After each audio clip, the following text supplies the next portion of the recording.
తోడు BRS party రథసారథి తెలంగాణ రాష్ట్ర తొలి ముఖ్యమంత్రి పెద్దలు గౌరవనీయులు కల్వకుంట్ల చంద్రశేఖరరావు గారికి బీఆర్ఎస్ పార్టీ రథ సంస్థ శుభాకాంక్షలు తెలియజేస్తున్నా. ఓరుగల్లు అంటేనే ఓ చరిత్ర, తెలంగాణ ఉద్యమానికి పురిటిగడ్డ. ప్రొఫెసర్ జయశంకర్ జన్మించిన నేల వరంగల్. జరిగిన సభలు విజయవంతం కావాలంటే బీఆర్ఎస్ వల్ల సాధ్యం.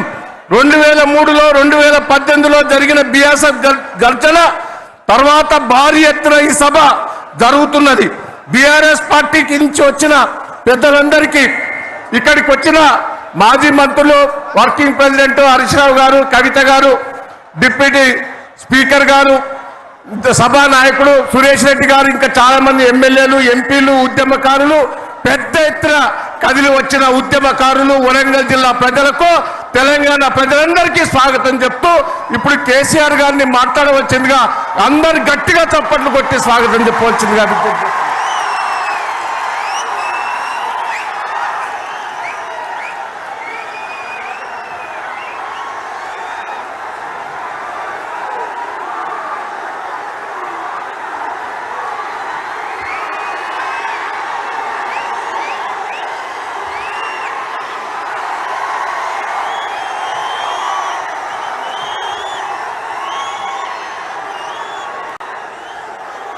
గౌరవనీయులు బాలమల్లి సౌండ్ పెంచమన్,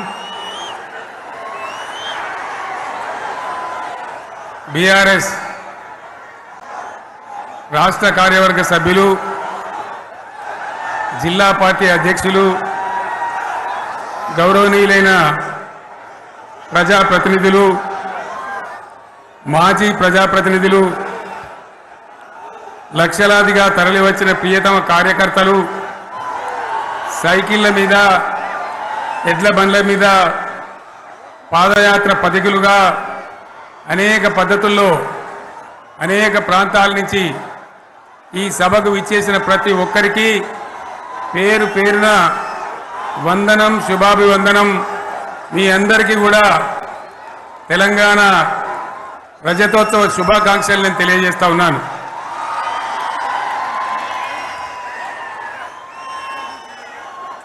జననీ జన్మభూమిశ్చ స్వర్గాదపి గరీయసి. ఇది శ్రీరామచంద్రుడు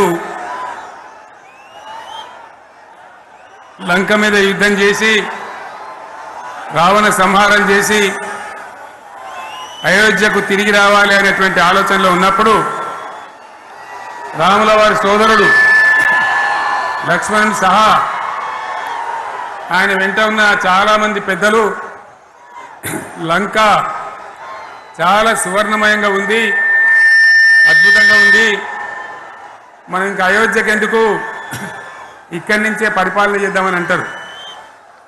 దానికి శ్రీరామచంద్రుల వారు ఒప్పుకోలేదు. ఆయన చెప్పిన మాట ఏంటంటే, కన్న తల్లిని జన్మభూమిని మించినటువంటి స్వర్గం ఏది కూడా ఉండదు, కాబట్టి మనం అయోధ్యకే తరలిపోవాలని చెప్పి మళ్ళీ అందరిని తీసుకొని అయోధ్యకు రావడం జరిగింది. అదే స్ఫూర్తితోని చాలా గందరగోళ స్థితిలో ఉన్నటువంటి, దిక్కు తోతని స్థితిలో ఉన్నటువంటి, ఆత్మహత్యలకు ఆలవాలమైనటువంటి, వలసలకు నిలయమైనటువంటి ఒక ఘోరమైన ఆపదలో వలసవాదుల విషకవిగిలలో చిక్కి నలిగిపోతున్న తెలంగాణ రాష్ట్రాన్ని ఎట్టి పరిస్థితుల్లో విముక్తి చేయాలని, స్వరాష్ట్రం సాధించాలని, జననిని జన్మభూమిని మించిన వేరేది లేదని చెప్పి నేను ఒక్కడిగా బయలుదేరి ఆనాడు తెలంగాణ ఉద్యమానికి శ్రీకారం చుట్టడం జరిగింది. 25 ఏళ్ల క్రితం, దయచేసి మీరు గొడవ బంద్ చేయాలి ఏమనుకోవద్దు, సభలో చాలామంది ఉన్నారు, లక్షల మంది ఉన్నారు, మీరు ఆపాలి ప్లీజ్. ఒకటే మాట బంద్ చేయాలి, గొడవ బంద్ చేయాలి, ప్లీజ్ స్టాప్. సో ఆ విధంగా 25 ఏళ్ల నాడు ఎగిరినటువంటి జెండా ఈ గులాబీ జెండా. చాలామంది బంద్ చేయాలి, ఏ బాబు బంద్ చేయాలి బాబు. ఆ రకంగా ఎగిరిన జెండాను ఎందరో అవమానపరిచింది, ఎన్నో మాటలు అన్నారు, ఎగతాళి చేసిండ్రు, అవహేళన చేసిండ్రు. మకలో పుట్టింది ఉబ్బలో పోతుందని చెప్పిండ్రు. కానీ ఈ జెండా మీ అందరి సహకారంతో, అనేక మంది త్యాగాలతోని, వందలాది మంది ప్రాణ బలిదానాలు కూడా చేయడంతో, అనేక ఉద్యమాలతోని యావత్తు తెలంగాణనే ఒక అద్భుతమైనటువంటి ఉద్యమమై ఎగిసిపడి ఒక సమయం ఎట్లా వచ్చింది, ఒక సమయంలో అంటే తెలంగాణ యావత్తు ఒక పక్కన నిల్చొని బరి గీసి బిడ్డ నా తెలంగాణ అక్కడ పెట్టు అని చెప్పి నిలబడ్డటువంటి సందర్భం మనందరం కూడా సృష్టించినాం. తద్వారా మన లక్ష్యం తెలంగాణ రాష్ట్రాన్ని సాధించుకున్నాం. ఆ తదనంతరం ప్రజలు దీవిస్తే 10 సంవత్సరాల పాటు అద్భుతమైనటువంటి దగదగలాడే తెలంగాణ తయారు చేసి అందరూ బిత్తరపోయే విధంగా, ఆశ్చర్యపడే విధంగా బ్రహ్మాండమైన తెలంగాణ నిర్మాణం చేసుకున్నాం. ఆ విధంగా 25 సంవత్సరాల సుదీర్ఘ చరిత్రను ఈరోజు ఈ వరంగల్ గడ్డ మీద మనం జరుపుకుంటా ఉన్నాం. రజతోత్సవ సందర్భంలో జరుపుకుంటా ఉన్నాం. చాలామంది చాలా రకాల ప్రయత్నాలు చేసినారు. ఇక్కడ కూడా ఇప్పుడు కూడా బ్రహ్మాండమైనటువంటి ప్రయత్నాలు చేస్తూ ఉన్నారు. నేను ఒక్కటే మాట చెప్తా ఉన్నా, ఈ గడ్డకు ప్రత్యేకత ఉంది. ఇది రాణి రుద్రమ్మ ఏలిన వీరగడ్డ, సమ్మక్క సారక్కల పోరుగడ్డ, బమ్మెర పోతన కవితా మాధుర్యం పండించినటువంటి జీవగడ్డ. ఈ వరంగల్ నేలకు నేను వందనం చేస్తూ ఉన్నాను. మన అమరవీరులకు శిరస్సు వంచి నివాళులు అర్పిస్తూ ఉన్నాను. 1969లో మూగబోయిన తెలంగాణ నినాదానికి తిరిగి జీవం పోసింది ఈ గులాబీ జెండా అని మీ అందరికీ నేను మనవి చేస్తూ ఉన్నాను. ప్రజలు పరిపాలన అప్పగిస్తే విధ్వంసమైన తెలంగాణను వికాసం పథంలో నడిపించింది ఈ తెలంగాణ. దానికి కూడా ఈనాడు కరెక్ట్గా 25 ఏళ్ళు నిండుతూ ఉన్నాయి.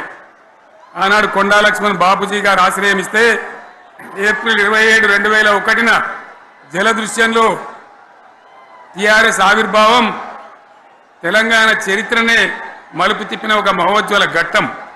పదవుల కోసమో, కులం కోసమో, మతం కోసమో, వ్యక్తుల కోసమో పుట్టలేదు ఈ గులాబీ జెండా. ఇది తెలంగాణ రాష్ట్ర సాధన కోసం పుట్టింది. పదవీ త్యాగాలతోనే మన తెలంగాణ ప్రస్థానం ప్రారంభమయ్యింది. అది ఫలించి మన స్వంత రాష్ట్ర కళ కూడా నెరవేరిందని నేను మనవి చేస్తా ఉన్నా. ఆనాటికి అలుముకున్నటువంటి చీకట్లను పారదోలడానికి, ప్రజల్లో విశ్వాసం కల్పించడానికి, ఆత్మవిశ్వాసాన్ని పెంపొందించడానికి నేను ఒక మాట చెప్పిన ఆ రోజు మీ అందరికీ కూడా గుర్తుండాలి. ఉద్యమం నుంచి వెనక్కి మరలితే, ఉద్యమ జెండాను దించితే నన్ను రాళ్లతో కొట్టి చంపండి అని చెప్పి నేను ఉద్యమాన్ని ప్రారంభించిన విషయం మీ అందరికీ కూడా తెలుసు. ఆ తదనంతరం జరిగినటువంటి స్థానిక పంచాయతీ ఎన్నికల్లో, ఆ తదనంతరం జరిగినటువంటి సిద్దిపేట ఉప ఎన్నికలో ప్రజలు బ్రహ్మాండంగా ప్రాణం పోసి ఊపిరిలిదితే అద్భుతంగా ఉద్యమం ముందుకు పురోగమించిన విషయం మనకు తెలుసు.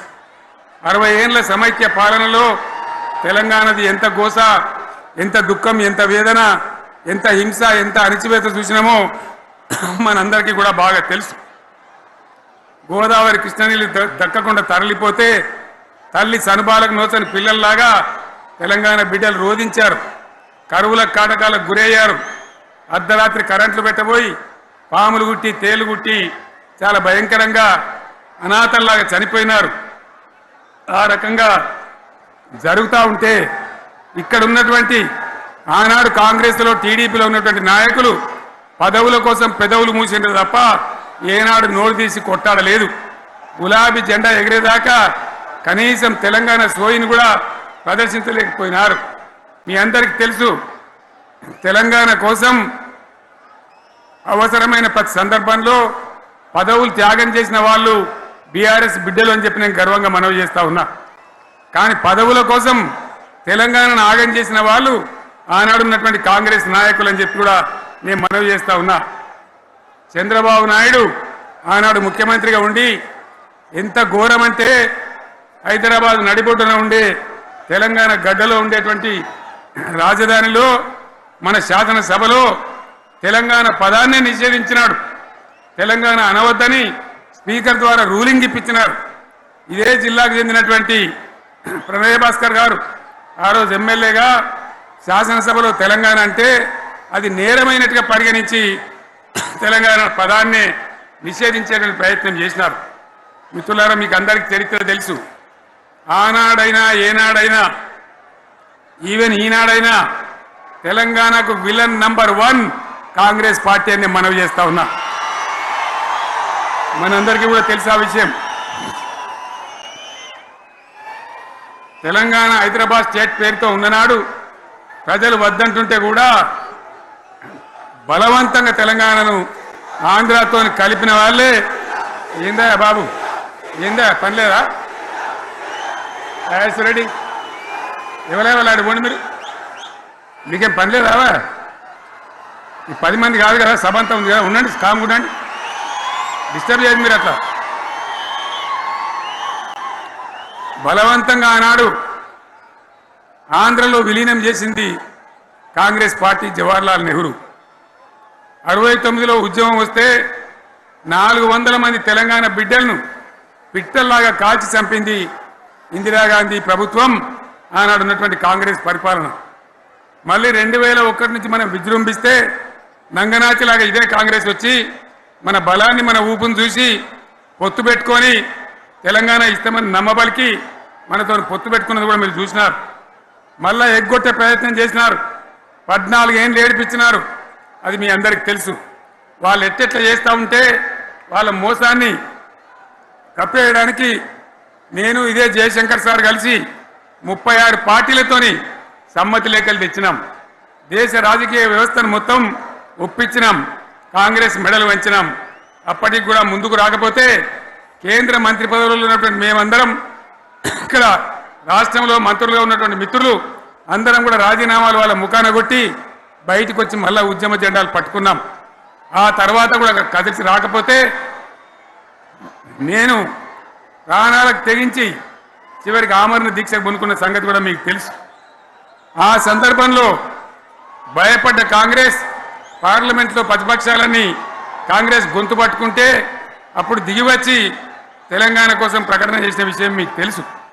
మళ్ళీ ప్రకటన వెనక్కి తీసుకొని మళ్ళా వెనుకకు పోయినారు. ఆ తర్వాత సకల జనుల సమ్మె కావచ్చు, సాగర హారాలు కావచ్చు, వంట వార్పులు కావచ్చు, అనేక రూపాలలో విజృంభించి మళ్ళీ భయంకరమైన పోరాటం చేసినాం.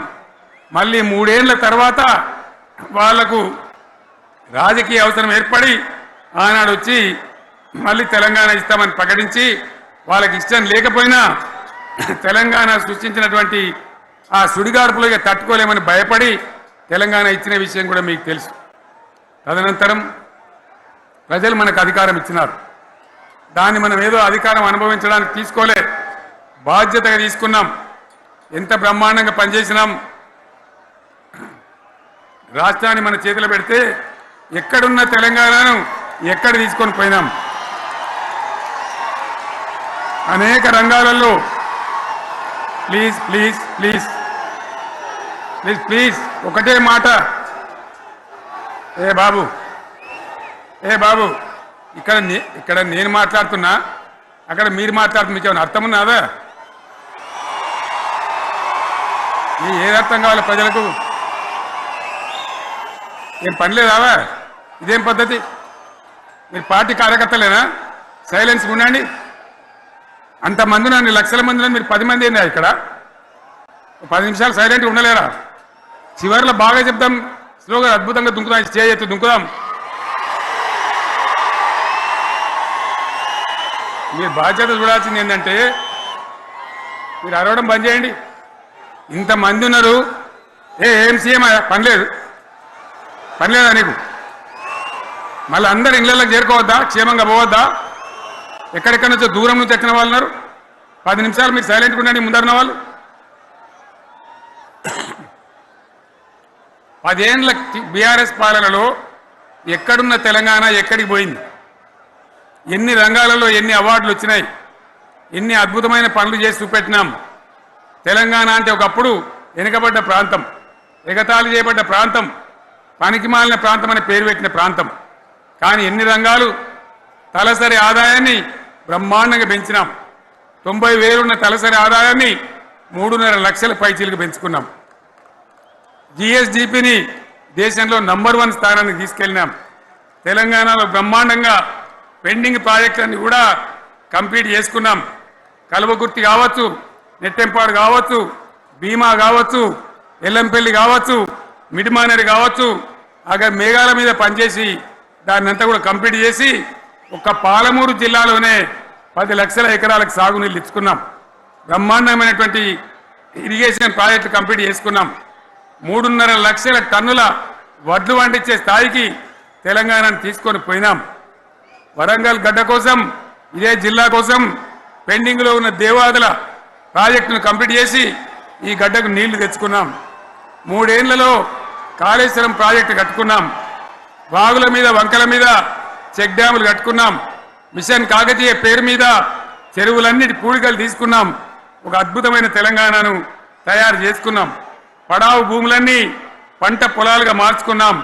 ఆనాడు బీఆర్ఎస్ పాలనలో చెరువుల నిండా జలరాశులు, రైతుల కళ్ళాల నిండా ధాన్య రాశులతోని బ్రహ్మాండంగా తెలంగాణ అద్భుతంగా పురోగమించిన విషయం మీకు తెలుసు. పంజాబ్ను తలదన్నే పంటలు పండించిన విషయం కూడా మీ అందరికీ తెలుసు అని నేను మనవి చేస్తా ఉన్నా. రైతు కష్టమేందో నాకు తెలుసు. నేను స్వయంగా రైతును కాబట్టి రైతాంగాన్ని కడుపులో పెట్టి చూసుకున్నాం. మీ అందరికి ఒక మాట చెప్తా ఉన్నా. ఈ దేశంలో షేర్షా సూరి అని ఒక రాజు ఉండే. ఆయన కాలంలోనే రెవెన్యూ సంస్కరణలు తెచ్చినారు. నేను చెప్పే మాట మంచి వినాలి మీరు. చరిత్ర పొడుగుతో చూస్తే షేర్షా సూరి నుంచి స్వతంత్ర భారతం వచ్చిన తర్వాత ప్రజాస్వామ్య ప్రభుత్వాలు కూడా రైతుల దగ్గర రకరకాల శిస్తులు వసూలు చేసినారు. రైతుల దగ్గర డబ్బులు వసూలు చేసినారు. తహసీల్ రకాలు వసూలు చేసినారు. నీటి తీరువాలు వసూలు చేసినారు. కానీ రైతును చూడాలని వాడు అందుకోలే. భారతదేశంలోనే ఎక్కడ కూడా లేని స్కీమ్. నన్ను వాళ్ళు అడగలే, ఎలక్షన్లలో చెప్పలే. నాకు నేనుగా ఆలోచించి, ప్రభుత్వమే ఆలోచించి రైతు బంధు పథకాన్ని తెచ్చినాం. చాలా బ్రహ్మాండంగా రైతు బంధు పథకాన్ని అమలు చేసినాం. రైతాంగానికి ఎటువంటి కరెంట్ ఇచ్చినాం, ఎంత అద్భుతమైన కరెంట్ ఇచ్చినాం. ఆంధ్ర వలసవాద ముఖ్యమంత్రులు ఏం మాటలు మాట్లాడినారు. తెలంగాణ వస్తే కారు చీకట్లు అవుతాయి, మీకు కరెంటే రాదు, మీకు పంటలు పండియే రాదని చెప్తే వాళ్ళ నోర్లు మోయించేలాగా ఉత్తమమైనటువంటి ట్రాన్స్ఫార్మర్ కావాలన్నటువంటి, మోటార్లు కావాలన్నటువంటి నాణ్యమైన కరెంటును 24 గంటలు సప్లై చేసినాం. రైతు ఇంట్లో కూర్చుంటే పొలాల కాడ బోర్లు దుంకినాయి. మీరందరూ కళ్ళారా చూసినారు. నాకంటే ఆ విషయం మీకే ఎక్కువ తెలుసు. అదేవిధంగా రైతులు చనిపోతే 2 ఎకరాలు 3 ఎకరాలు ఉన్న రైతులు ఏముంటుంది, వాళ్ళకి ఆదాయం ఉండదు. వాళ్ళు సస్తే బీఆర్ఎస్ రాకముందు పట్టించుకున్న నాతుడు లేడు. అదే బీఆర్ఎస్ వచ్చిన తర్వాత రైతు బీమా ఇచ్చి వాళ్ళు చనిపోయినాక 8 రోజుల్లోనే వాళ్లకు రైతు బీమా అందే విధంగా ఆనాడు చర్యలు తీసుకున్నాం.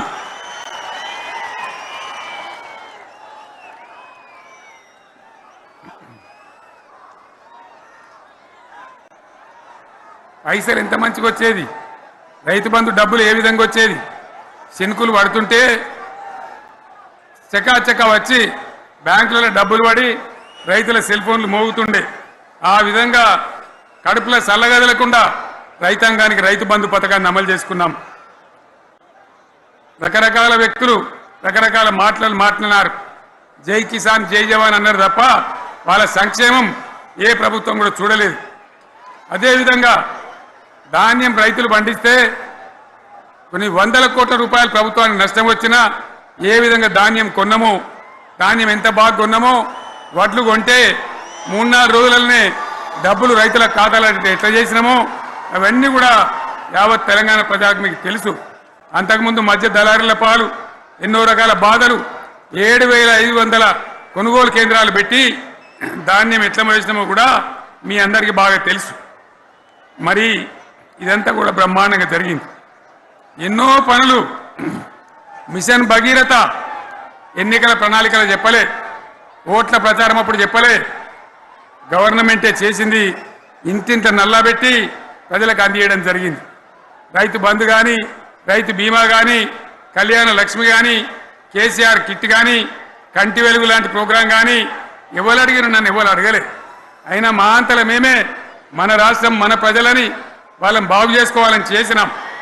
చెరువులలో చేపలు పెంచాలని ఎవరు అడిగిరు నన్ను, ఎవరు డిమాండ్ చేసిండ్రు. వాళ్ళకి వృత్తి పని దొరకాలని, మత్స్యకారులను ప్రోత్సహించాలని చెరువులలో చేపలు పెంచినాం. లక్షలాది గొర్రెలను పంపిణీ చేయమని ఎవరు ధర్నా చేయలే, ఎవరు అడగలే. కానీ ప్రభుత్వమే తనంతట తానే బ్రహ్మాండంగా వాళ్లకు చేయడం జరిగింది. ప్రజల అవసరాలు ఎప్పటికప్పుడు తీర్చినాం. అంతవరకే ఆగలే. పారిశ్రామిక రంగం మీద దృష్టి పెట్టినాం, పెట్టుబడులు ఆకర్షించినాం. సుమారు 20 నుంచి 25 లక్షల మంది పిల్లలకు ఉద్యోగాలు ఇప్పించే ప్రయత్నం చేసినాం. 40 కోట్లు మాత్రం ఉన్న ఐటీ ఎగుమతులు 2.5 లక్షల కోట్లకు పెంచగలిగినాం. ఐటీ రంగంలో 7 లక్షల మందికి ఉద్యోగాలు కొత్తగా వచ్చినాయి. 1000కి పైగా గురుకులాలు పెట్టినాం. పేద ఇళ్ళ విద్యార్థులకు ఉత్తమమైనటువంటి చదువును అందించినాం. తెలంగాణలో 3 మెడికల్ కాలేజీలు ఉంటే దాన్ని 33 మెడికల్ కాలేజీలు తీసుకొని పోయినాం. ఈ విధంగా అది ఒకటి మాత్రమే కాదు. బీఆర్ఎస్ టైంలో మత కల్లోలం లేదు, కర్ఫ్యూ లేదు, కల్లోలం లేదు. శాంతి భద్రతలన్నీ కూడా బ్రహ్మాండంగా కాపాడి ప్రతి ఒక్కరిని కూడా కాపాడే బాధ్యత తీసుకొని కడుపులో పెట్టుకొని చూసుకున్నాం. ఇవన్నీ కూడా నా డైలాగులు కాదు, నేను చెప్పే స్టోరీలు కాదు. ఇవన్నీ పార్లమెంట్ వేదికగా కేంద్ర ప్రభుత్వం అనేక సందర్భాల్లో వెల్లడించినటువంటి విషయాలు.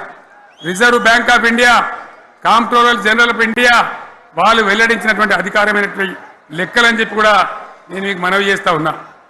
ఇవన్నీ జరిగినాయి. ఇప్పుడు నేను చెప్పిందంతా కూడా మీ కళ్ళ ముందరనే జరిగింది. మరి కాంగ్రెస్ వచ్చి ఏడాదిని అర్థమాయి. మరి ఏం మాయరోగం వచ్చే, ఏం బీమారు వచ్చే, ఏమేమి చెప్పిరి, ఎన్నెన్ని చెప్పిరి. మీకు కావాల్సింది ఇదే కదా, చెప్తా. ఇక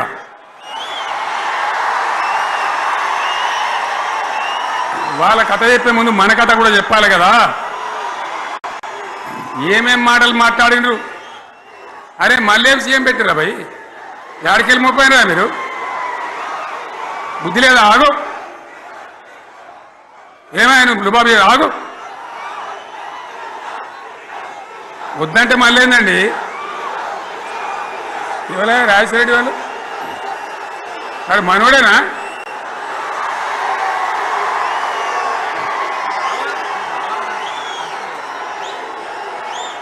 ఎన్ని మాటలు చెప్పిరి. వరుస బట్టి గోల్మాల్ దింపుట్ల కాంగ్రెస్ను మించిన వాళ్ళు లేడు, అబద్ధాలు చెప్పుట్ల కాంగ్రెస్ను మించిన వాళ్ళు లేడు. ఎన్ని చెప్పిరి. ఇక్కడ ఉన్నోళ్ళు జాలరని ఉన్న గాంధీలు, లేని గాంధీలు, డూప్లికేట్ గాంధీలు అంతా ఢిల్లీకి వెళ్ళి కూడా దిగిరి. చప్పట్లు కొట్టి డాన్సులు చేసిన స్టేజీల మీద. ఒకటి చెప్పిండ్రా, ఏమిత్తాడా కేసీఆర్ రైతు బంధు 10,000 ఇస్తాడు, మేము 15 ఇస్తాం చెప్పిండ్రా? చెప్పిండ్రా లేదా? చెప్పిండ్రా? ఈచుడు ఇచ్చుడు కాదు, చెప్పిండ్రా? 10,000కు 15,000 ఇస్తామని అన్నారా? కేసీఆర్ పెన్షన్లు 2,000 ఇస్తాడు, మేము 4,000 ఇస్తాం చెప్పిండ్రా? ఇంకేం చెప్పిండ్రు? కేసీఆర్ ఇంత ఇద్దరుంటే ఒకరికే ఇస్తాడు, మేము ముసలోనికి 2కి ఇస్తాం చెప్పిండ్రా? చెప్పిండ్రా లేదా? అన్న మీరు మధ్యున్న వాళ్ళు చెప్తలేరు, చెప్పిండ్రా? ఇవన్నీ కాంగ్రెస్ వాళ్ళు చెప్పిండ్రా? చెప్పిన వాళ్ళు ఒకసారి చేయలేవటారు దయచేసి.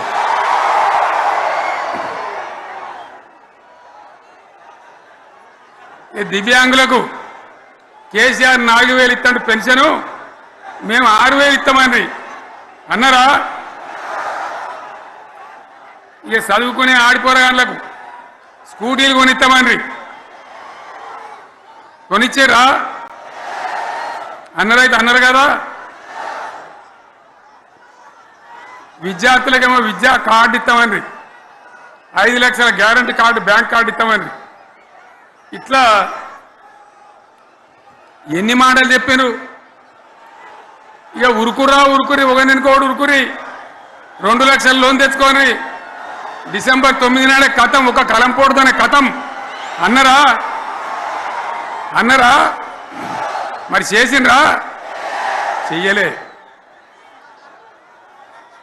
ఇక వడ్లు కొంటే ఒక వడ్లు కాదు, ఆనాడు మనమే కొనుగోలు కేంద్రాలు పెట్టి కనీసం మద్దతు ధర వచ్చేటట్టుగా మొలకొచ్చినా తడిసిపోయినా రంగు మారినా రైతులు కాబట్టి మన బిడ్డలు కాబట్టి గవర్నమెంట్కు 500 కోట్ల నష్టం వచ్చినా సరే మొత్తం కొనురు రాని నేను చెప్పినా కొనిపించిన. బాధ కాలే. వాళ్ళు ఏం చెప్పినారు? పబ్లిక్ను బోల్తా కొట్టేయడానికి మేము కింటాలకు 500 బోనస్ ఇస్తాం, మక్కలకి ఇస్తాం, వడ్లకి ఇస్తాం, ప్రతి పంటకి ఇస్తాం చెప్పిండ్రా? ఇటువంటివి చెప్పుడే కాదు, వీటితోని ఇంకొక 420 హామీలు చెప్పాను. వాళ్ళ నోటికి మొక్కాలే. కళ్యాణ లక్ష్మి కేసీఆర్ 1,00,000 రూపాయలు ఇస్తాడు, మేము వస్తే తులం బంగారం కూడా కల్పిస్తామండి అన్నరా? ఏమన్నా నత్తందా?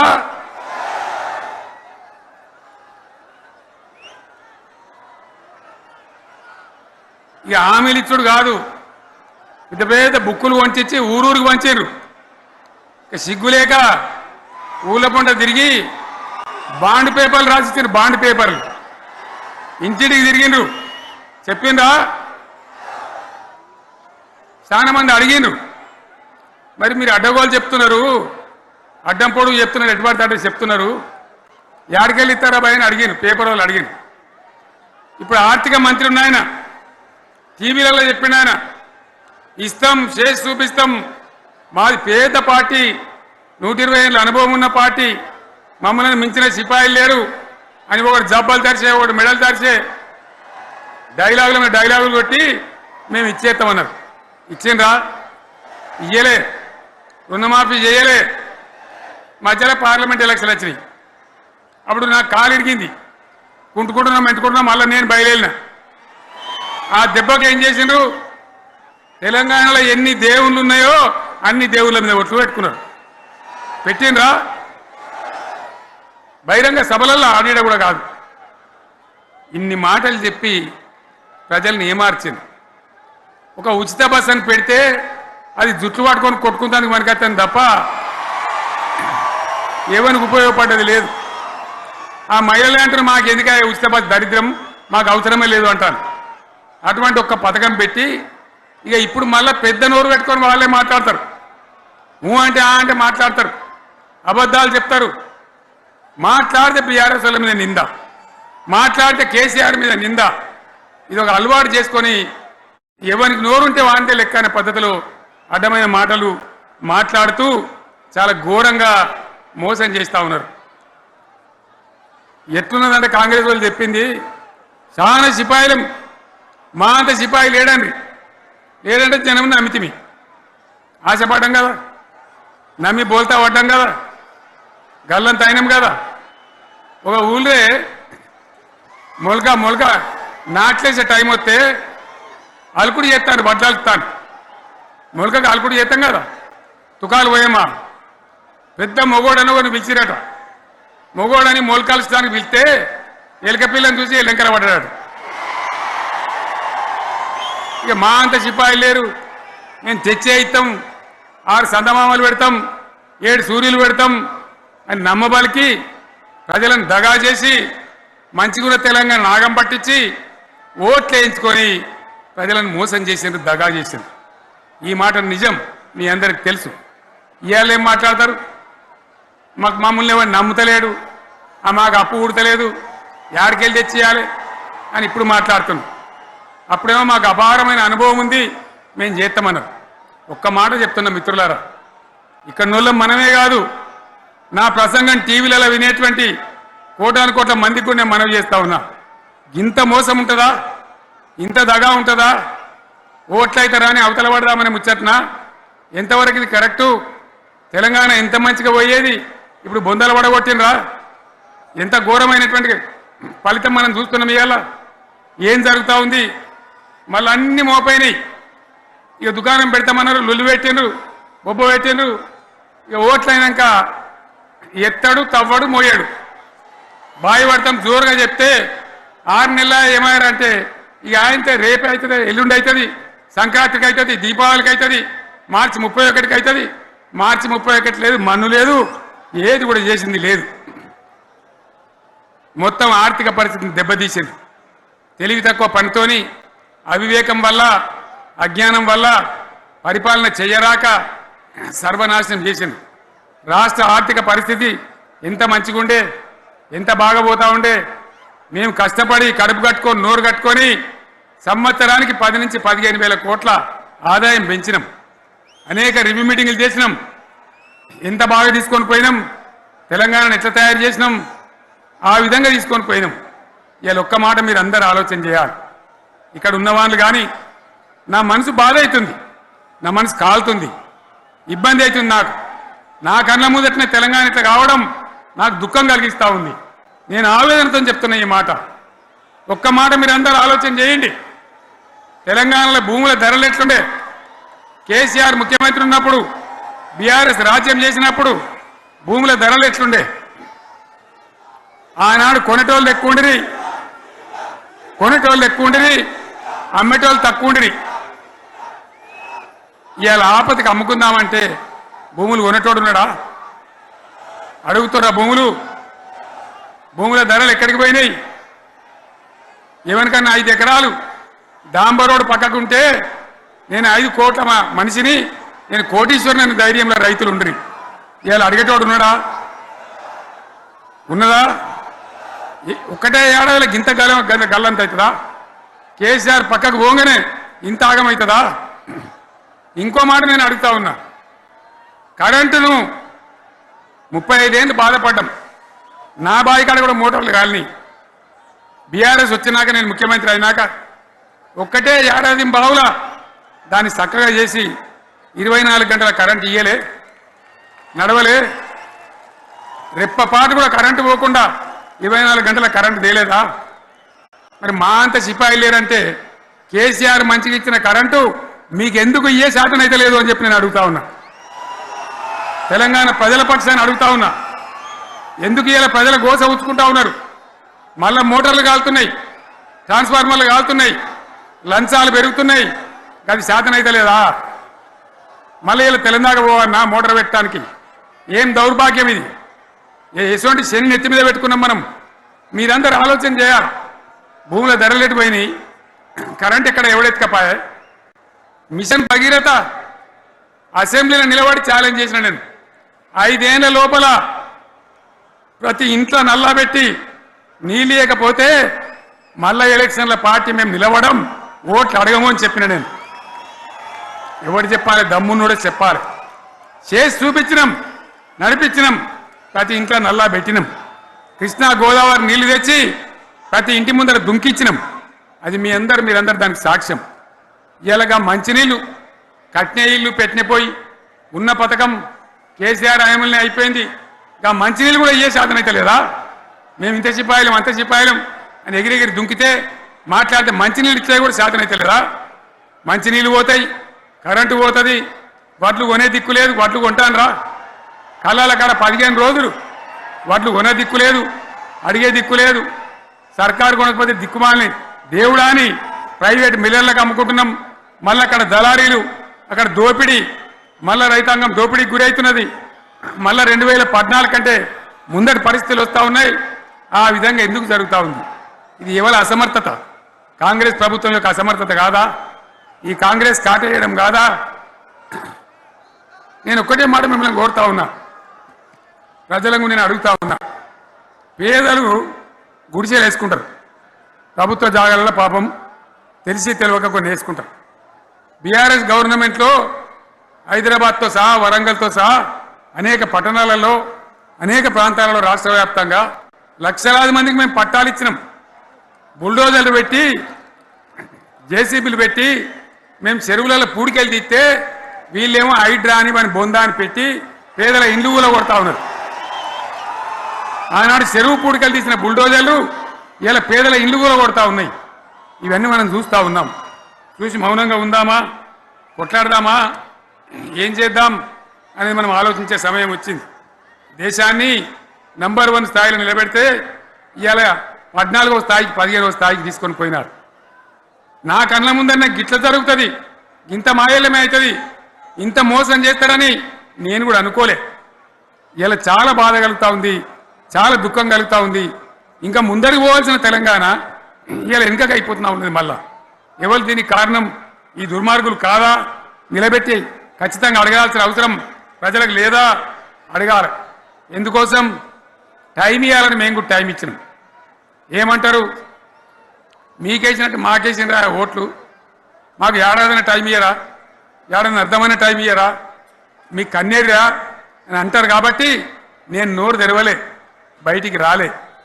కృష్ణా జలాల మీద గడబడి జరిగితే ఒక్కసారి అక్కడ నాయకులు తీరకపోతే నల్లగొండలో పోయి ఒక గర్జన చేసి వచ్చినా కానీ నేను ఎక్కడ బయటికి రాలే, మాట్లాడలే. కానీ ఏడాది అర్థం అయిపోయింది, ఇంకేం పాడైంది? పువ్వు పుట్టంగానే పరిమళిస్తుంది అన్నట్టు ప్రభుత్వం కథ తెలియదా? ఇంకేమన్నా వీళ్ళకి టైం ఎక్కడిది? వీళ్ళు ఏం చేస్తారు? చివరి 6 నెలలు అయితే ఎలక్షన్ అయినాయి. దీనికి ఉన్న టైమే 2.5 ఏళ్ళు. ఈ 2.5 ఏళ్ళలో వీళ్ళు చేస్తారు, మనం బతికి ముందర పడతామా? అందుకోసం ప్రజానీకం, మేధావులు, తెలంగాణ ప్రజలు దయచేసి అందరూ ఆలోచన చేయాలి. ప్రతి వాళ్ళు కూడా ఆలోచన చేసి దీనికి పరిష్కారం ఏందో కనుక్కోవాలి. మేధావితో పనిచేయాలి, ఆవేశంతో కాదు. ఆవేశంతో మనం నినాదాలు ఇస్తే కాదు, ముళ్ళును ముళ్ళుతోనే తీయాల. యాడ ఓడగొట్టుకున్నామో గాన్నే వెతకాలి, ఎక్కడ జారిపోయిందో ఆన్నే మళ్ళీ దొరకబట్టాలి. ఆ నైపుణ్యం, ఆ స్థాయి ఇలా రావాలి. మళ్ళీ ఇప్పుడు ఏం చేస్తారు? మాట్లాడితే బీఆర్ఎస్ మీద బదనం, ఇక వశమైతే లేదు రాని భూములు అమ్మకానికి పెడతామంటారు. అమ్మచ్చు, అత్యవసరమైతే కొన్ని అమ్మచ్చు. ప్రజలకు అవసరం లేని ఉంటే, విలువ వచ్చేది ఉంటే, ప్రజల పనుల కోసం కొన్ని అమ్మచ్చు. కానీ ఏదమ్మాలి ఏదమ్మద్దని విచక్షణ ఉండాలి కదా. యూనివర్సిటీలు అమ్ముతారా? ఇవాళ హైదరాబాద్ యూనివర్సిటీ అమ్ముతున్నారు, రేపు ఉస్మాన్ యూనివర్సిటీ అమ్ముతారు. విలువైన భూములనే అని ఇట్లా కథం పట్టుకుంటూ పోతే ఏమైనా మిగులుతుందా? కాబట్టి ఇది పద్ధత, ప్రభుత్వం నడిపించే విధానమా? వీళ్ళు ఏ విధంగా గోల్మాల్ దింపుతున్నారో దయచేసి ఆలోచించాలని చెప్పి నేను మీ అందరిని కూడా కోరుతా ఉన్నా. ఒక్కొక్క ట్రిప్పు నేను యాదగిరి గుట్టకు పోతే అలా ఎకరానికి 10 లక్షల వాల్యూ పెరుగుతుండే. మరి ఇవాళ ఏమవుతా ఉంది? ఇవాళ ఏం జరుగుతూ ఉంది? మీరందరూ కూడా ఆలోచన చేయాలని కోరుతా ఉన్నా. ఇవాళ రాజ్యం నడపచేతగాక ఎల్లెంకల పడి రాష్ట్రాన్ని ఆర్థికంగా దివాలు తీసి పిచ్చి పనులన్నీ చేసి ఇవాళ అడ్డం పొడుగు మాట్లాడుతూ ఉన్నారు. అన్ని రంగాలలో ఫెయిల్ అయిపోయింది. ఏ ఒక్క ఈ హుస్నాబాద్లో ఇప్పుడు నేను రాగా చూసుకుంటూ వచ్చిన, ఆనాడు కష్టపడి ఈ హరీష్ రావు ఇరిగేషన్ మంత్రిగా ఉన్నప్పుడు ఇలా గౌరెల్లి ప్రాజెక్టు కట్టినాం. 90% పూర్తయింది.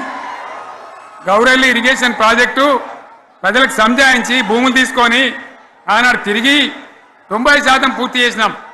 ఏడాది అర్థమైతే తట్టెడు మన్ను తీస్తాను రా. పాలమూరు పథకం 80% కంప్లీట్ అయింది. ఎందుకు దాన్ని పెండింగ్లో పెడుతున్నారు? ఎందుకు దాన్ని పూర్తి చేస్తలేరు? ఈ విధంగా చిన్న మాట, చాలా చిన్న మాట. కేసీఆర్ కిట్టు పెట్టినాం, లక్షాధికారుల కోసం పెట్టినాం, కోటీశ్వర్ల కోసం పెట్టినాం. ఎవరి కోసం పెట్టినాం కేసీఆర్ కిట్టు? పేద ప్రజల కోసం, గ్రామీణ ప్రాంతాల్లో ఉండేటువంటి పేద ప్రజల కోసం పెట్టినాం. ఆడపిల్లగానే 13,000 ఇచ్చినాం, మగపిల్లగానికైతే 12,000 రూపాయలు ఇచ్చినాం. ఆ వాహనాలు పెట్టి, అమ్మఒడి వాహనాలు పెట్టి వాళ్ళని తీసుకెళ్ళి ప్రసవాలు చేయించి వాళ్ళకి మందులు ఇచ్చి ఫ్రీగా ఉచితంగా చేసి బ్రహ్మాండంగా ప్రసవం చేయించి మళ్ళీ ఇంటికాడ తెచ్చి దించినాం. గది బంద్ చేస్తారా ఎవరన్నా? ఎందుకు బంద్ చేయాలి? ముఖ్యమంత్రులుగా పనిచేసే వాళ్ళకు గాంభీర్యం ఉండాలి, ధైర్యం ఉండాలి. రాజశేఖర్ రెడ్డి అనే ముఖ్యమంత్రి ఉండే, నేను చెప్తా ఉన్నా మీ ముందు ఇయ్యాల. ఆయన ఆరోగ్యశ్రీ అని ఒక పథకం తెచ్చిండు. నేను ముఖ్యమంత్రి అయిన తర్వాత అడిగిన, హెల్త్ డిపార్ట్మెంట్ని పిలిచి అడిగిన, ఇదేం పథకమయ్యా బాగుందా అంటే, సార్ మంచిగుంది, ప్రజలకు లాభం అవుతుందని చెప్పింది. నేను చెప్పిన ఆ పథకాన్ని అట్లే పెట్టండి, ఆ పథకాన్ని మార్చకండి. ఆ పథకం అట్లే ఉండాలని చెప్పిన. అక్కడ చెప్పడం కాదు, నేను అసెంబ్లీలో చెప్పిన. ఇది మా స్కీమ్ కాదు, కాంగ్రెస్ గవర్నమెంట్ ప్రారంభించింది. దాని పేరు కూడా మేము మారుస్తలేం, కానీ కొనసాగించాలని చెప్పినాం, కొనసాగించినాం. అది మీ అందరికి తెలుసు. ఇలా వీళ్ళు కేసీఆర్ ఆనవాళ్ళు లేకుండా చేస్తాం, కేసీఆర్ ముచ్చట లేకుండా చేస్తారా? ఇవాళ మనం కూడా సభ పెట్టుకుంటే ఎన్ని అడ్డంకులు దానికి. ప్రైవేట్ స్కూళ్ళు బస్సులు ఇస్తే వాళ్ళకు నోటీసులు ఇవ్వడం, అడుగడుగున ఆర్టీఏ అధికారులను పెట్టి పోలీసులను పెట్టి ట్రాఫిక్లు జామ్ చేయడం. ఇప్పుడు కూడా సభకు రావాల్సిన వాళ్ళు 1,50,000 మంది బయటనే ఆగిపోయింది. ఇటు హనుమకొండ దిక్కు, అటు హుజరాబాద్ దిక్కు, ఇటు సిద్దిపేట దిక్కు 3 రోడ్ల మీద కూడా జాములున్నాయి. నేను అడిగిన నాయకులు ఏం చేయాలంటే, ఇబ్బంది అవుతుంది సార్, రానిత్తలేరు, మధ్యలో ఇబ్బందులు కలిగిస్తున్నారు, కొన్ని లారీలు తెచ్చి అడ్డం పెట్టాను పనికిమాలని అని చెప్పి జామ్ అయిపోయి అక్కడనే ఆగిపోయాను. నేను అన్న ఇంకో అర్ధగంట ఆగి మాట్లాడదామంటే మా వాళ్ళంతా ఉండి లేదు, మనోళ్ళు దూరం పోవాలి, ఇక రాని వాళ్ళు ఎట్లా అందరూ మనం మాట్లాడి సభ ముగించాలని చెప్తే నేను వేదిక మీదకి వచ్చిన. ఇన్ని అడ్డంకులు ఇంత కడుపు ఆపుతారా? బీఆర్ఎస్ సభలను ఆపుతారా? ఈ ప్రపంచనాన్ని ఎవడాపుతాడు? ఆగబడితే ఆగుతుందా? నేను ఒక్క మాట పోలీసు మిత్రులకు మనవి చేస్తా ఉన్నా. ప్రజాస్వామ్యంలో ప్రజలకు అడిగే హక్కు ఉంటుంది, తప్పకుండా అడుగుతారు ప్రజలు. ఈ అడిగే హక్కును సోషల్ మీడియాలో బీఆర్ఎస్కు సోషల్ మీడియా వారియర్స్ ఉన్నారు, వాళ్ళు బ్రహ్మాండంగా పనిచేస్తున్నారు, ఖచ్చితంగా అడుగుతున్నారు ప్రజల తరఫున. ఇంత అన్యాయం జరుగుతుంటే చూడలేక సోషల్ మీడియాలో పనిచేసే తెలంగాణ బిడ్డలు ఇది ఏమన్యాయమే ఎట్లా అని చెప్పి ప్రభుత్వాన్ని ప్రశ్నిస్తూ ఉన్నారు, ప్రజలకు మద్దతుగా నిలబడతా ఉన్నారు. వాళ్ళ మీద కేసులు, వాళ్ళని పట్టుకపోవడు. పోలీస్ సోదరులను నేను అడుగుతా ఉన్నా, మీరెందుకు దునుకులాడుతుండ్రే? మీకేమక్కడ వచ్చింది? మీకొక్కటి చెప్తున్నా నేను, గ్యారంటీగా పోలీసు మిత్రులారా, ఇవాళ పోయి రాత్రి మీ డైరీలలో రాసుకోండి, మీ డైరీలలో రాసి పెట్టుకోండి. 100కు 100% ఇలా తెలంగాణ చెలరేగిన పరిస్థితికి మళ్ళా వచ్చేది బీఆర్ఎస్ గవర్నమెంటే. అది ఎవరు కూడా ఆపలేడు, అది ఎవరి తరం కాదు, ఎవరి వశం కాదు. మీకు తెలియదా? మీరు పోలీసు ఉద్యోగాలు చేస్తున్నారు, మీరు చదువుకోలేదా? మీకు కూడా విజ్ఞానం ఉంది కదా? వీళ్ళు దొంగ వాగ్దానాలు చేయలేదా? ప్రజలను మోసం చేయలేదా? ప్రజాస్వామ్యంలో ప్రజలకు అడిగే హక్కు లేదా? మీరెందుకు కేసులు పెడుతున్నారు? నాకు అర్థం కాదు. మీరెందుకు దునుకులాడుతున్నారు? మీరెందుకు బలైతారు? రేపు మీకు రాజకీయాలు ఎందుకు? మీ డ్యూటీ మీరు చేయండి. మేము బీఆర్ఎస్ ఎప్పుడు శాసనాన్ని ఉల్లంఘించాం, చట్టాలను ఉల్లంఘించాం. అయినా నేను ఒక్క మాట మళ్ళీ చెప్తా ఉన్నా, మీకు ఆల్రెడీ చెప్తా ఉన్నారు పార్టీ నుంచి, ఎక్కడ ఎవరిని మీ మీద అన్యాయం కేసులు పెట్టినా మన టీఆర్ఎస్ లీగల్ సెల్ వీరులు ఉన్నారు, మీరు భయపడే అవసరం లేదు. న్యాయస్థానాలని అక్కడ పోరాటం చేద్దాం. మీకు అండగా కేసీఆర్ ఉంటాడు, బీఆర్ఎస్ ఉంటుంది, అందరం ఉంటాం. ఇక ఈడికెళ్ళి నేను కూడా ఊకోను, నేను బయలుదేరతా. యాందాకైనా మంచిదే, ఎవరెవరి సంగతి ఏందో, ఎవరైనా లెక్కేందో అన్ని కూడా లెక్కలు తీద్దామని మనవి చేస్తా ఉన్నా. ఈ రకంగా మనం ముందుకు పోవాలి. ఒక్క మాటలనే ఉన్నదా? ఇవాళ ఈ ప్రభుత్వం, ఈ కాంగ్రెస్ నయవంచక ప్రభుత్వం సంక్షేమంలో ఫెయిల్, మంచినీళ్ళలో ఫెయిల్, పొలాలకు నీళ్ళు ఇవ్వడంలో, సాగునీళ్ళలో ఫెయిల్, కరెంటు సరఫరాలో ఫెయిల్, రైతు బంధులో ఫెయిల్, విత్తనాలు ఎరువులు సరఫరాలో ఫెయిలేనా? ధాన్యం కొనుగోళ్లలో ఫెయిల్, పల్లెలు పట్టణాల అభివృద్ధిలో ఫెయిల్, భూముల ధరలు పెంచడంలో ఫెయిల్. మరి దేంట్లో పాస్ అయిండు? ఎటుపడితే అటు ఒర్రుడు, దేవుళ్ళ మీద ఒట్లు పెట్టుడు, అబద్ధ వాగ్దానాలు చేసుడు.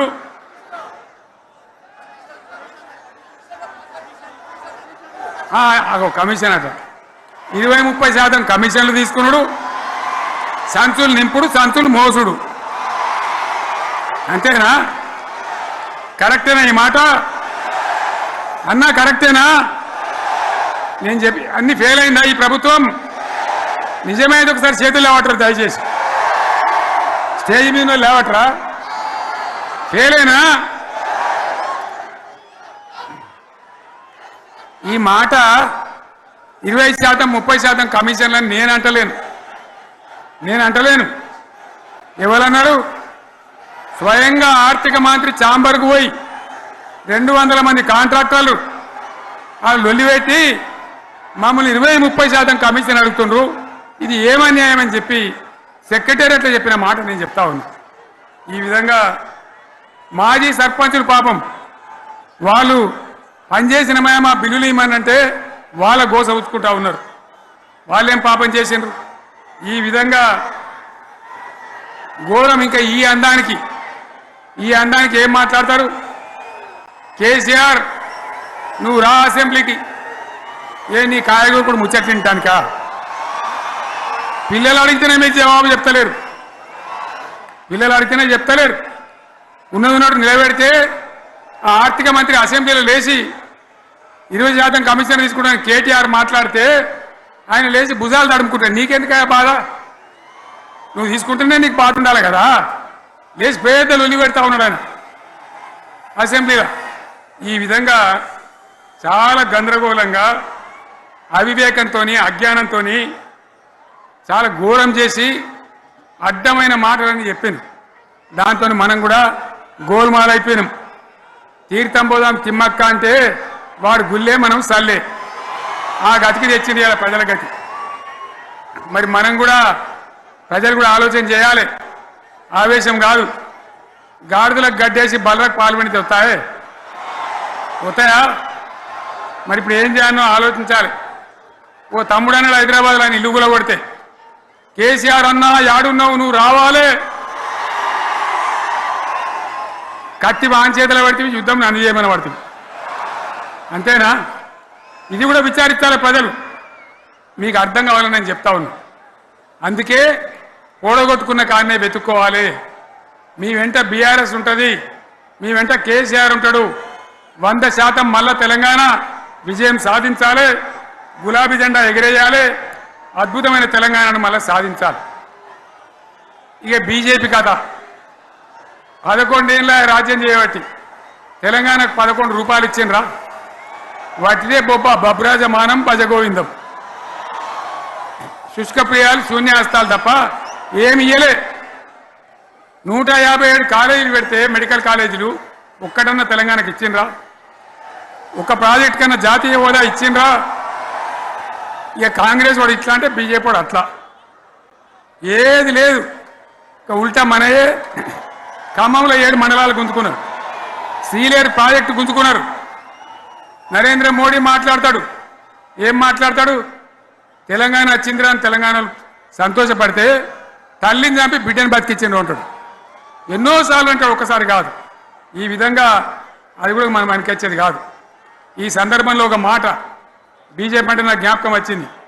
ఇవాళ కేంద్ర ప్రభుత్వం కగార్ అనే ఆపరేషన్ పేరు మీద ఛత్తీస్గఢ్లో యువకులను, గిరిజనులను ఊచకోత పోతా ఉన్నారు. అది ధర్మం కాదు. వీళ్ళు ఏమవుతున్నది? నక్సలైట్లు ప్రతిపాదన పెడుతున్నారు. మేము ప్రభుత్వం దగ్గరకు వచ్చి చర్చలు చేయడానికి సిద్ధంగా ఉన్నాము అంటున్నారు. నేను కోరుతా ఉన్న కేంద్ర ప్రభుత్వాన్ని, బలం ఉన్నది కదా అని చంపుకుంటా పోవుడు కాదు, అది ప్రజాస్వామ్యం కాదు. ఆపరేషన్ కగార్ వెంటనే ఆపేయండి. వాళ్ళని పిలిచి, ఆ నక్సలైట్లను పిలిచి డెమోక్రటిక్ స్పేస్ ఇచ్చి చర్చలు జరపండి. వాళ్ళు ఏం మాట్లాడతారో చూడండి. అది కూడా నల్లనా తెల్లనా దేశం ముందరికి రాని. కానీ అట్లా కాదు, మొత్తం ఏరి పారెత్తాం, కోసి పారెత్తాం, నరికి పారెత్తాం అంటే మిలిటరీ ఉన్నది మీ దగ్గర కొడతారు. కానీ ప్రజాస్వామ్యం అనిపించుకోదు. ఈ మాట ఢిల్లీకి ఉత్తరం పంపిద్దామా? మీరందరూ సపోర్ట్లు కొడితే తీర్మానంగా భావించి దాన్ని కేంద్రానికి పంపిద్దాం.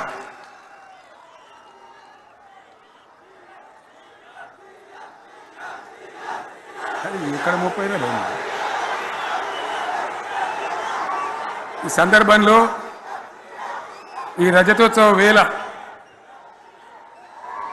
నేను మీ అందరికీ ఇక్కడ ఉన్న వాళ్ళకు, సభలో లేని వాళ్లకు, టీవీలో నా మాటలు వినే వాళ్లకు, యావత్తు తెలంగాణ సమాజానికి బీఆర్ఎస్ గులాబీ జెండా రజతోత్సవ శుభాకాంక్షలు మరొకసారి తెలియజేస్తూ, మీరందరూ కూడా ధైర్యంగా ఉండండి. మళ్ళీ బీఆర్ఎస్ తెచ్చుకుందాం, బ్రహ్మాండమైన పరిపాలన అందించుకుందాం, వీళ్ళు జరగొట్టేవన్నీ మళ్ళీ మంచిగా చేసుకుందాం, బ్రహ్మాండంగా ముందుకు పోదాం, పురోగమించుదాం. ఒక అద్భుతమైన తెలంగాణ, ప్రతి వ్యక్తి ముఖంలో చిరునవ్వులు చిందించే తెలంగాణ తయారు చేసుకుందామని చెప్పి మీ అందరికీ మనవి చేస్తూ, ఇంత పెద్ద ఎత్తున ఈ సభకు గవర్నమెంట్ వచ్చిన ఏడాది నెలలోనే మీరు కదిలి వచ్చిందంటే మీరు కూడా ఒక నిర్ణయానికి వచ్చినట్టు కనబడుతూనే ఉంది. ఓట్లు ఎప్పుడు వస్తాయని చూస్తాను. నేను ఇంకో మాట చెప్పాలి, ముఖ్యమైన మాట ఏంటంటే, వీళ్ళు అక్కడిక్కడ ఎందుకని మీరు వచ్చిండ్రు ఫోటోల కోసం?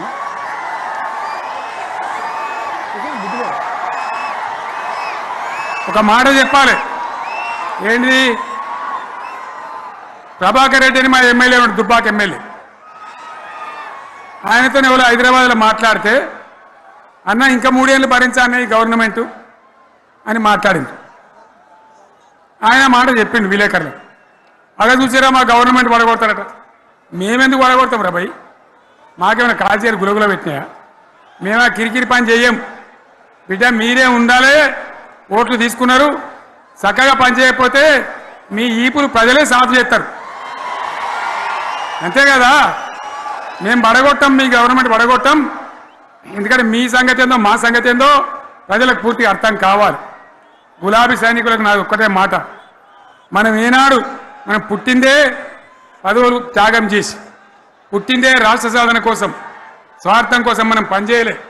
మీ అందరి నాయకులను, కార్యకర్తలను నేను కోరేది ఒకటే, తెలంగాణ సమాజం అద్భుతంగా పురోగమించేదాకా మనం పనిచేస్తూనే ఉండాలి. గవర్నమెంట్లో ఉన్నా, ప్రతిపక్షంలో ఉన్నా ప్రజల పక్షాన ఉండాలి, ప్రజలకు అండగా ఉండాలి, ప్రజల సమస్యల మీద పోరాటం చేయాలి, వాళ్ళకు అండదండలుగా ఉంటూ పురోగమించాలి. అదే మన కర్తవ్యం. అందులోనే మనకు అన్ని పదవులు వస్తాయి. అది పెద్ద ఇష్యూ కాదు. ఎన్ని వేల మంది మనోళ్ళు ఎంత బ్రహ్మాండంగా ముందుకొచ్చారు. కాబట్టి మీరందరూ కూడా ఆ విధంగా రావాలి. లాస్ట్ మాట, ఈ సభ నిర్వహించినటువంటి మిత్రులు పోచంపల్లి శ్రీనివాసరెడ్డి గారికి, వినయ్ భాస్కర్ గారికి, పెద్ది సుదర్శన్ రెడ్డి గారికి, రవీంద్రరావు ఎమ్మెల్సీ గారికి, వారికి నేను ధన్యవాదాలు చెప్తా ఉన్నా.